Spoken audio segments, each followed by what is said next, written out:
Bonjour tout le monde.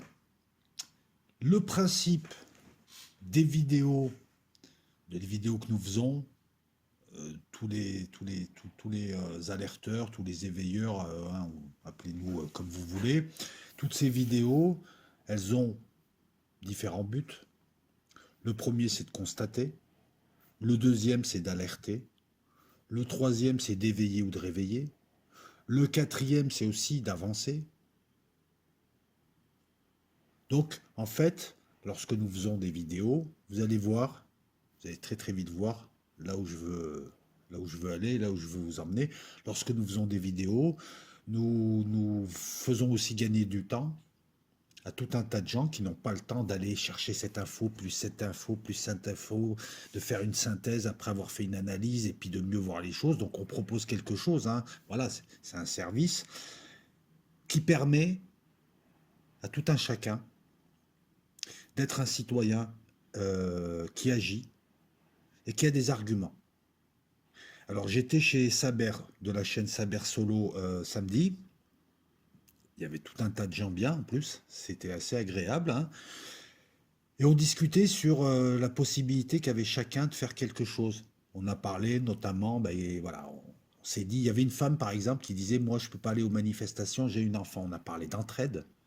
C'est pas forcément de l'entraide financière, mais on peut parler d'entraide financière, on peut parler de dons, on peut parler de voilà de mutualisation des efforts. Voilà, quelqu'un peut garder l'enfant. On a parlé si tu es un jeune avocat ou si tu as ne serait-ce qu'une maîtrise en droit. À partir d'une maîtrise en droit, tu peux assister. C'est-à-dire faire le dossier, préparer une défense. Tu n'as pas le droit de représenter. Seul un avocat peut le faire. Mais on peut mutualiser les efforts. Nous avons parlé, nous avons évoqué différents modes d'action intelligents, légaux ou pas. On peut tous faire quelque chose. Donc, ce qui serait bien aussi, et c'est aussi le but des vidéos, c'est de se mettre en contact, de vous mettre en contact, et puis de voir chacun peut faire quelque chose. Des avocats, on en a besoin. Des avocats qui viennent travailler bénévolement, qui peuvent aider des gens justement qui se retrouvent dans des situations ubuesques, puisque le pass, on va l'appeler pass Coca-Cola, le pass Coca-Cola n'a même pas encore été promulgué, qu'on le demande déjà dans certains endroits et qu'on a forcé une femme, juste avant l'accouchement, on lui a dit, voilà, vous faites vacciner ou ça marche pas. Alors que c'est totalement illégal. On a déjà des zélotes, je ne sais pas si on pourrait les appeler comme ça. Donc, nous avons parlé de tout ça. Les vidéos que nous vous proposons, en plus des lives, vous permettent voilà, d'avoir des arguments, parce qu'il y a quelque chose que vous pouvez tous faire, c'est parler autour de vous. Mais alors, discuter autour de vous et essayer de convaincre. Alors, je t'explique le topo. Il faut être tactique. Le but, il n'est pas d'effrayer les gens qui ont pris du coca. Le but, il n'est pas d'effrayer les gens qui ne sont pas d'accord avec nous. Le but, il est de ramener un maximum de gens de notre côté. Voilà, quitte des fois à devoir faire un peu de sophro pour garder son calme. On a évoqué le cas, par exemple, des dîners de famille. Tu tombes toujours sur quelqu'un voilà, qui va un peu te prendre la tête, ça va monter en tension. Non, tu peux faire le travail, toi, tu peux faire un geste. Il n'y a pas que la manif. Tu peux faire ça aussi. Mais pour ça, il te faut des arguments. Et moi, j'avais évoqué le fait, j'avais parlé de tactique et stratégie, et c'est quelque chose d'important. Lorsqu'on veut convaincre les gens et les amener à nous, il faut trouver le dénominateur commun. Or, très souvent, malheureusement, je le vois sur YouTube, et ça part peut-être d'une bonne volonté, il y a des gens qui effraient les gens. Lorsqu'on vient de parler d'ésotérisme, mais même moi, lorsque je parle d'eschatologie, je peux faire fuir des gens. Lorsque je parle de fin des temps, lorsque je parle de Satan, lorsque je parle de tout ça, parce qu'il y a des gens et qui ont le droit de le penser, qui pourraient se dire, mais attends, ce mec-là, il est timbré, ça n'existe pas, tout ça. Donc il faut trouver le dénominateur commun, si tu veux convaincre les gens. Quelquefois, il va falloir ressasser. Si tu arrives, voilà, il y a ce travail à faire, ce travail de terrain. Tu peux pas manifester, tu n'as pas un rond, tu n'es pas avocat, tu peux pas aider. Voilà, si tu peux aider, tu as le verbe autour de toi. Tu peux expliquer. Mais pour expliquer, parce que les gens qui ne sont pas d'accord avec nous, ils sont pas plus bêtes que nous. Pour expliquer, il faut des arguments. Et le but des vidéos, il est aussi de te proposer des arguments. Et moi, je vais te proposer à travers cette vidéo un nouvel argument simple, hein. Tu sais, tu n'as pas besoin de parler de Coca. Hein. Tu as compris ce que voulait dire le Coca. Tu n'as pas besoin de parler d'Illuminati. Tu n'as pas besoin de commencer à accuser d'autres peuples ou d'autres religions ou d'autres trucs à la con, parce que c'est une guerre qui est livrée à tous les peuples. Il faut être bien terre à terre.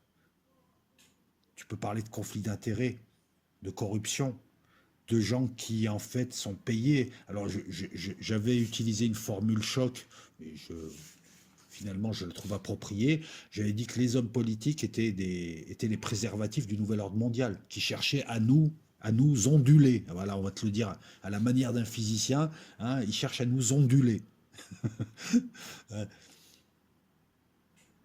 Donc, si tu veux convaincre les gens, il faut leur parler concret. Il faut leur parler voleur, conflit d'intérêts. Et le rigolo que tu vois là à l'affiche nous avait promis une république exemplaire. Donc, Alain Griset, ministre des PME, et le quatrième ou cinquième ministre, crapule, je devrais dire, parce que c'est de la crapulerie, a tombé. En tout cas, il va passer au tribunal correctionnel. Mais il est encore accroché à son poste. C'est le quatrième, il me semble. Hein. Nous avons un ministre de l'Intérieur qui est un présumé violeur. Voilà, tu mets pas un type comme ça qui a une casserole comme ça à l'intérieur, sauf si tu veux salir la fonction. Nous avons une espèce de gros ministre de la Justice qui lui-même omet de déclarer une partie de son patrimoine. On est dans la crapulerie. Hein. Toi, tu fais ça, tu as le fils qui te tombe dessus. Si tu es un petit artisan, il te coule ta boîte. Enfin, voilà, tu connais le circuit, quoi.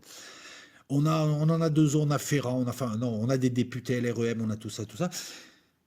Et moi, aujourd'hui, je vais te parler de lui, Victor Fabius. Alors tu vas comprendre. Hein. Voilà, là tu vas avoir des arguments concrets pour expliquer que ces gens qui sont les préservatifs du nouvel ordre mondial ont enlevé toute possibilité de traitement. Voilà pourquoi certains m'agacent lorsqu'ils commencent à te dire, hein, ça fait 2 ans, ouais mais ça n'existe pas. Mais ouais mais là t'as fait fuir tout le monde, gars. Il y a quelque chose qui se passe quand même. Tu vois bien qu'il y a des gens malades. Je veux dire, t'as nié un truc qui existait. T'es parti dans la mauvaise direction et tu t'es permis de venir nous voir en disant ouais, vous racontez n'importe quoi, ça n'existe pas. Mais si, ça existe. C'était pas sous cet angle. Il faut être intelligent, il faut être tactique. Ils sont rien du tout, ils sont 2-3%. Nous sommes un peu plus. Et au milieu, il y a ce qu'on appelle le marais, la masse de gens hésitants. Parmi eux, il y a des gens qui ont décidé d'aller côté gouvernement d'abord et qui maintenant commencent à se poser des questions, notamment ceux qui ont pris du coca et qui commencent maintenant à voir autour d'eux et qui subissent un retour de bâton et des problèmes de santé. Je rappelle par exemple que vous voyez, vous avez des arguments en reprenant leurs informations, leurs déclarations et en montrant la stupidité, puisque vous avez Blanquer qui te dit que le coca ne contamine pas, alors que c'est faux scientifiquement. C'est reconnu. On s'est amusé à vous demander à porter des slips sur la tête, alors que c'est complètement inutile, en tout cas en milieu, lorsque tu es en forêt ou dans un grand boulevard à 1 heure du matin. Non, après, le truc, lorsque tu es dans un concert collé aux gens, ok, ouais, tu peux porter le truc, ça je peux comprendre. Mais à 40 degrés, voilà, à 40 degrés dans un boulevard, alors que la personne la plus proche, elle est à 400 mètres, c'est un peu stupide. Ce truc n'arrête rien. Voilà, c'est pas moi qui le dis, je reprends leurs informations. Voilà, tu peux mettre en exergue leurs contradictions. Il y a quelque chose d'intéressant. Victor Fabius. Voilà, là tu vas avoir un argument pour montrer que ces gens sont des voleurs, des coquins, et ils ont, si tu veux, ils nous ont présenté quelque chose qui arrive et qui est surprenant. Hein. Moi, je pense personnellement que c'est du coca modifié, hein, parce que non, parce que si les virus mutaient autant, faisaient autant, enfin si les bouteilles de coca mutaient autant, ce serait naturel. Pourquoi? Eh mais les gars, depuis les années 2000, on a eu 4 ou 5 trucs bizarroïdes. Avant, il n'y avait pas ça. Alors arrêtez de me dire la grippe espagnole. Voilà, mais avant, de temps en temps, tu avais un virus par siècle. Là, on a des trucs qui se comportent bizarrement, qui arrivent à point nommé, qui ont été annoncés à l'avance. On vient vous raconter que les Chinois ont pris l'OMS. Allez voir le financement de l'OMS. C'est la fondation Bill et Melinda Gates. C'est la fondation Gavi. C'est l'alliance Gavi, c'est-à-dire encore eux, c'est-à-dire pour promouvoir le coca. Et c'est ID 2020, c'est-à-dire la future puce, la future marque de la bête. Il suffit, voilà, vous en avez des éléments. Mais n'allons pas vers la marque de la bête. Allons plutôt vers la République exemplaire que nous promettait ce tordu. Le tordu qui nous dirige, je te le remets, qui est censé être garant de la Constitution et unir les Français qui ne fait que les diviser, parce que c'est un petit bourgeois d'Amiens qui regarde de haut les prolos et qui les méprise, hein. Voilà, comme l'essentiel des blaireaux qui sont là.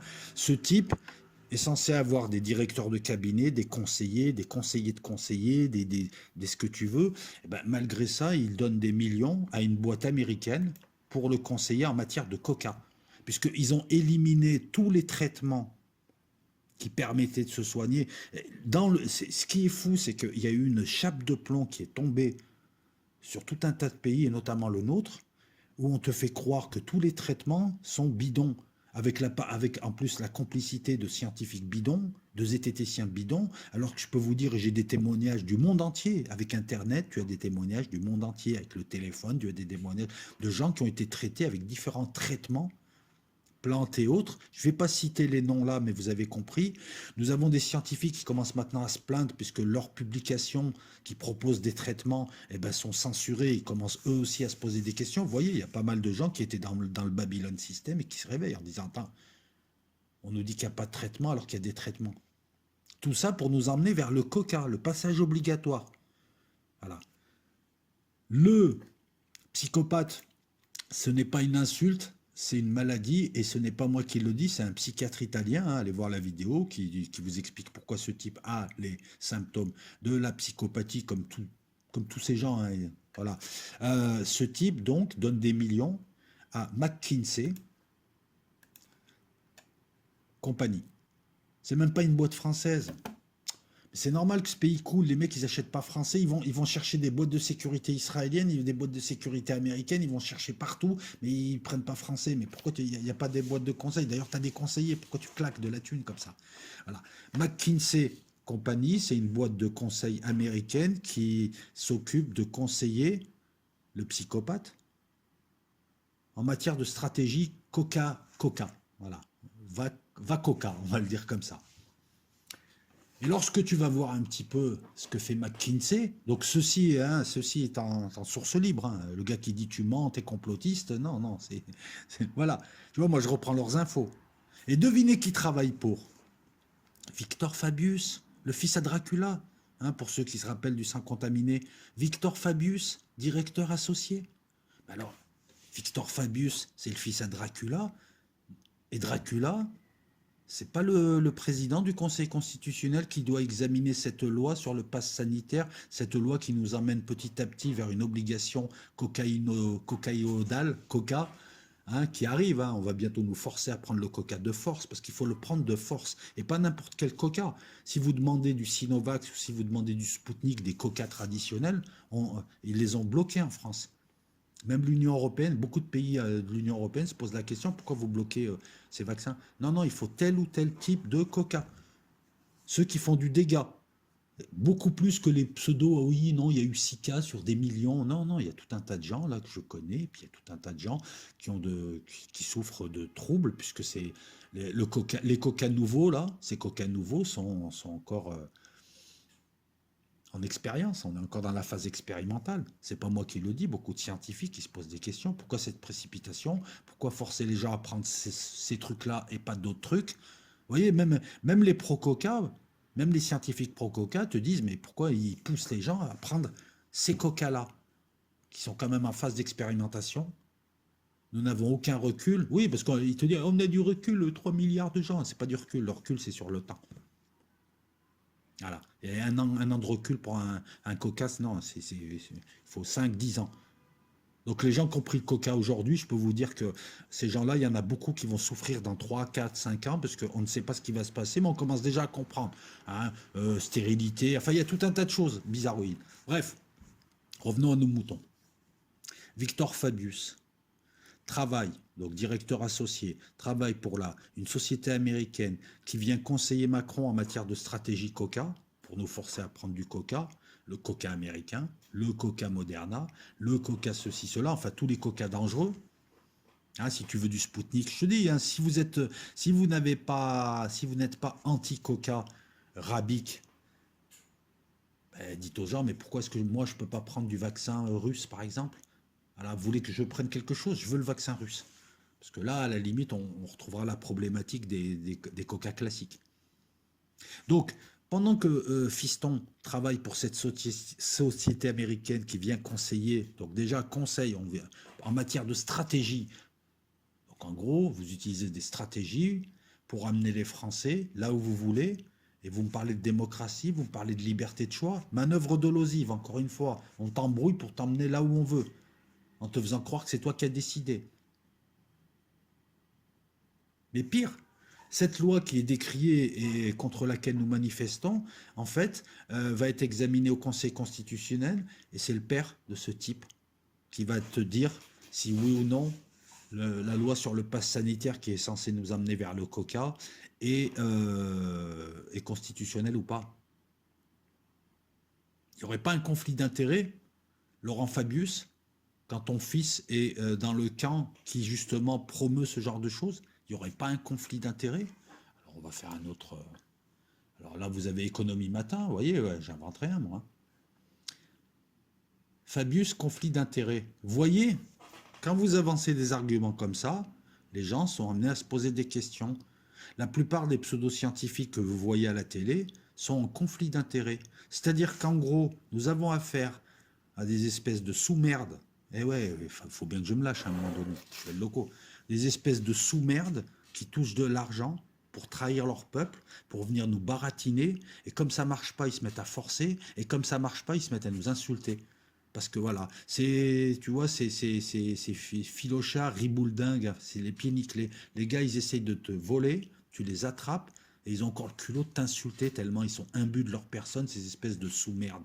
Le père qui a du sang sur les mains, hein, et soi-disant un sage qui va vérifier la constitutionnalité pour protéger, il est garant de la Constitution. Voilà, et ben son fils il travaille pour ceux qui n'en ont rien à branler de la Constitution et qui essaient de nous emmener vers un chemin, on va dire un chemin très très très très pentu. Ça c'est de l'argument ça. Alors, on va voir, le cabinet McKinsey serait payé 2 millions d'euros par mois pour conseiller le gouvernement. Pourquoi tu n'as pas de conseiller, Macron? Et pourquoi tu prends pas une boîte française? Il n'y a pas des conseillers français? Je ne comprends pas. Et la Cour des comptes, elle fait quoi? Et la Cour de discipline budgétaire, la Cour des comptes juge les comptes, la Cour de discipline budgétaire juge la personne qui a traficoté les comptes. Voilà, je vous le dis, hein. Vite fait, petit cours de droit.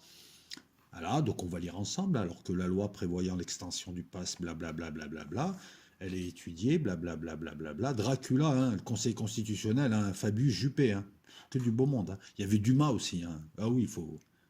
Ils sont tous. Il n'y a plus de droite et de gauche hein, maintenant. Vous avez vu la République des coquins et des copains, comme dirait Jean-Marc.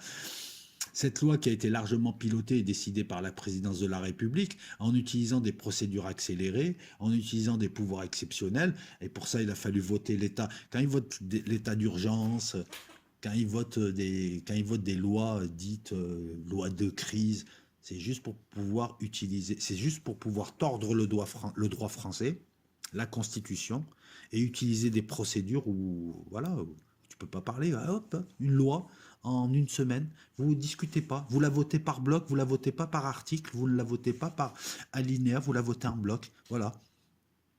Chaque fois qu'ils font quelque chose, il y a une intention derrière. Voilà. Hein, on s'est aperçu aujourd'hui qu'ils décidaient seuls, que le Parlement, ben, le Parlement dit rien, c'est un Parlement croupion. Je veux dire, je crois qu'il y a plus d'opposition en Corée du Nord qu'en France. Et là, aujourd'hui, voilà, on peut voir un peu les conflits d'intérêts. Les mecs, ils touchent de la thune de labo. Tu vois, Karine Lacombe, tout ça, elle touche de la thune de labo. Et elle vient te dire ensuite, oui, non, mais il faut... Non, mais tu nous prends pour des cons, sérieusement. Ils te payent. Tu peux pas être impartial. Ils te payent. Voilà. Cette loi qui a été largement pilotée et décidée par la présidence de la République et le gouvernement à l'initiative de ces mesures est considérée par de nombreux Français comme portant atteinte aux libertés fondamentales. Ça, c'est ce que ne comprennent pas aussi les gens qui ont tendance à écouter le gouvernement et qui répètent, parce que depuis très longtemps, beaucoup de gens ont abandonné leur possibilité, enfin leur cerveau, ils ne pensent plus. Hein, ces gens, vous êtes des égoïstes. Mais je comprends pas, scientifiquement, non, scientifiquement, on te baratine. Parce que scientifiquement, on t'a fait croire qu'il n'y a pas de traitement, alors que dans le monde entier, les gens se traitent à tout un tas de choses. Enfin, après, quand l'OMS s'en rend compte, elle tue leur président. Hein, comme à Haïti, comme au Burundi, comme dans certains pays en tout cas, où tous ceux qui ont refusé l'OMS meurent, bizarrement. Hein, on a affaire à une grande ingénierie internationale et on s'aperçoit que tous les gouvernements qu'ils ont pris le temps de placer, en fait, sont des gouvernements bidons. Encore une fois, merci Claire Sévrac, paix à son âme. La guerre faite au peuple. Il est là le clivage, depuis le début, je vous le dis. Le clivage, c'est l'homme qui est attaqué. L'homme, dans le sens anthropos. Andros, anthropos, Adama, appelle-le comme tu veux, mais pas Adama Traoré.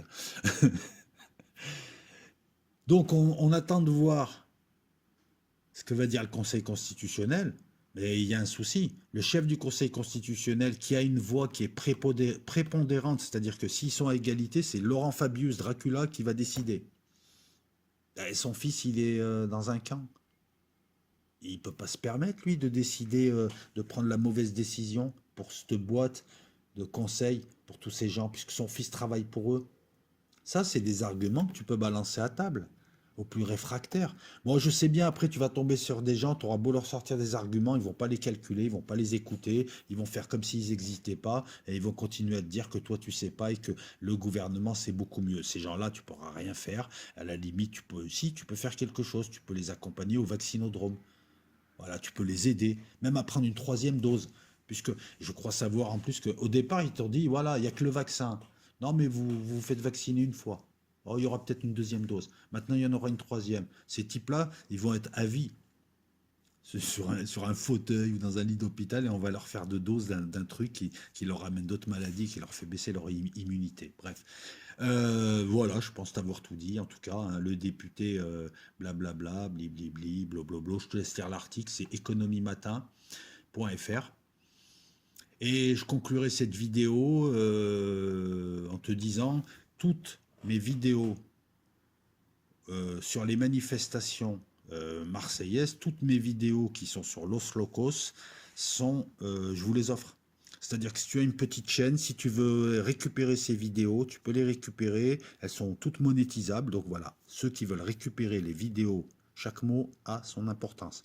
Les vidéos concernant les manifestations marseillaises contre le pass sanitaire, qui sont sur ma chaîne Los Locos, vous pouvez les récupérer et les poser sur vos chaînes, surtout les petites chaînes si vous voulez. Vous pouvez monétiser, j'en ai rien à battre. Ces vidéos nous appartiennent à tous. Pourquoi? Parce que j'estime qu'il n'y a pas assez de vues sur ma chaîne et j'ai envie que ces vidéos soient vues. Donc je vous les donne. Voilà. J'aimerais qu'il y ait 2 millions, 3 millions, 4 millions de personnes qui voient les manifestations à Marseille. Donc vous les prenez, vous n'avez même pas à dire ceci, cela, oui, je l'ai pris chez Los Locos, on s'en fout. Voilà, je veux pas non, je veux pas profiter, je veux pas me faire de pub, je veux pas, voilà, tu vois, je veux pas profiter de ça. Voilà. Et vous n'hésitez pas, si vous êtes une petite chaîne, à monétiser ces vidéos, hein, elles sont monétisables. Voilà, monétisez-les, faites-vous un peu d'argent. Je rappelle que les chaînes ont besoin un petit peu, hein, on ne vit pas d'amour et d'eau fraîche, ces chaînes ont besoin de soutien et que c'est l'argent de la publicité. Hein, pour ceux qui veulent tout gratuit, qui passent leur temps à critiquer les autres. Hein, voilà. Tiens, d'ailleurs, je change d'ordinateur. Non, non, vous inquiétez pas, je ne fais pas d'appel aux dons, je veux pas de dons, rien. Mais je viens changer d'ordinateur. Donc, le minable qui m'a écrit que j'étais opportuniste parce que j'avais mis ma vidéo sur Patreon, c'est toi qui vas me payer l'ordinateur là, que je viens d'acheter? Non, c'est moi. Voilà. Hein, et donc vous prenez les vidéos. Pour tous les gens qui se sont abonnés là en masse, je ne veux pas de dons. Si vous voyez mon PayPal, c'est parce que si j'enlève le PayPal de toutes les vidéos, ils vont revoir les vidéos et le robot va me striker encore. Voilà, mais je ne veux pas de dons. Si vous voulez soutenir cette chaîne, vous allez sur Patreon, il y a le lien en dessous. Patreon vous propose des documentaires, 6 à 8 documentaires par mois, notes d'analyse, notes de synthèse, etc. On ne fait pas ce que nous faisons sur la chaîne. Sinon, il y a Los Locos, c'est gratuit pour vous. S'il y a de la pub, ça paye le truc, hein, pour le peu que ça paye, de toute façon, et tout. Mais voilà, je ne veux pas donc profiter de la situation. Je pense vous avoir tout dit. Les billets d'humeur, eh ben on va reprendre les billets d'humeur. Hein. Je vais peut-être mardi, en bord de mer. Tout dépend de ce que j'aurai à vous dire. Voilà, la bise à toutes et à tous. Pour les nouveaux et nouvelles, hein, qui arrivent en masse, là, les commentaires sont préapprouvés. Hein, cette politique m'a permis d'éliminer tous les trolls, hein, puisqu'ils apparaissent pas. Voilà. Donc, 2, 3 fois par jour, je passe vérifier les commentaires et je les fais passer.